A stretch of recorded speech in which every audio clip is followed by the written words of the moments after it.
And most of the time, the follow-up question is, what about zero-calorie drinks? And I always tell them, you can have those if you want, but I wouldn't want you to. What's up, YouTube? It's Jay from L214 Fitness. Today's video is about, can zero-calorie sodas or zero-sugar drinks actually help in losing weight? And are there any side effects? Let's find out. Nowadays, there are many beverage products in the market that are labeled as diet, no sugar, or zero. Let's look at what artificial sweeteners are used instead of sugar in these products. Artificial sweeteners like aspartame or sucralose and sugar alcohols are commonly used ingredients in zero-calorie drinks. As for sugar alcohols, there are glycerol, sorbitol, isomalt, lactitol, mannitol, maltitol, xylitol, and erythritol. Sugar alcohol occurs naturally in foods and come from plant products such as fruits and berries. Of the many sugar alcohols, erythritol is known to have the smallest size in particles and have the least occurrences of possible side effects such as gastrointestinal inflammation and gas buildup. And nowadays, it's not only sodas or drinks that are using artificial sweeteners or sugar alcohol, but many workout supplements use them as well. Sucralose is almost always included in many protein and pre-workout supplements. And lately, I've seen some products that use stevia or erythritol in protein and pre-workout as well. Now, let's find out what scientific research says about artificial sweeteners and whether or not they can really be helpful when we're trying to lose weight. In one study, found that artificial sweeteners like aspartame triggers dopamine effect in our brain, increasing appetite and altering our receptors responsible for tasting something sweet. And there are also other studies that counter these findings. But it's never too safe to be safe. And as for sucralose, which is a common artificial sweetener used in many popular zero-sugar drinks and protein supplements, in one study with animal clinical trial found that constant consumption of sucralose did lead to increased inflammation level and higher fat cells accumulation, which will result in higher risk for obesity and diabetes.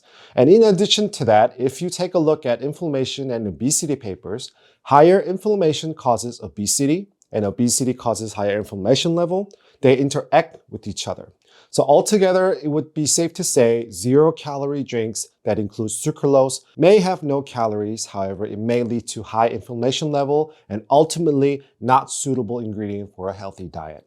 Additionally, in a very recent study published in January of 2022, the scientists found out that pregnant rats that were given artificial sweeteners did not show any significant or obvious signs of health problems or biofeedbacks.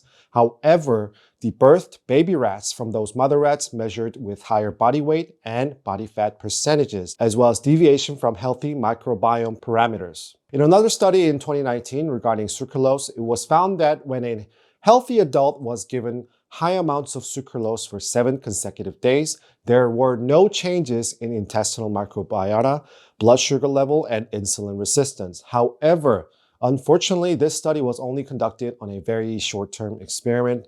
I mean, it was just a week. So we won't know if the data will be the same if it were continued for over a year or longer. Now, as for those who are on a diet, we might get some burgers or pizzas on our refeed or cheat day. How can we not have burgers and pizzas without soda? So you're probably going to go with that zero-calorie drink in an attempt to avoid white sugar consumption.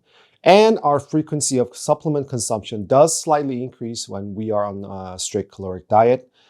In both cases, as I mentioned earlier, are all made with artificial sweeteners like aspartame or sucralose. Of the 2 studies that I found, one of them regarding long-term effects of artificial sweeteners on brains regarding biochemical, behavioral, and histological studies state that long-term consumption of artificial sweeteners may have harmful effects on cognition and hippocampal integrity. And the other study studied that although there aren't yet concrete or coherent data on long-term artificial sweeteners and brain functions, it is believed that artificial sweeteners can have neurobehavioral effects like depression, mood swings, and anxiety and require further extensive research.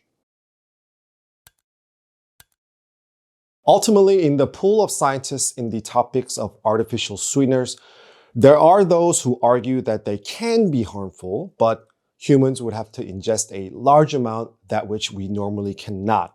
And there are those who say we shouldn't consume artificial sweeteners in any level whatsoever.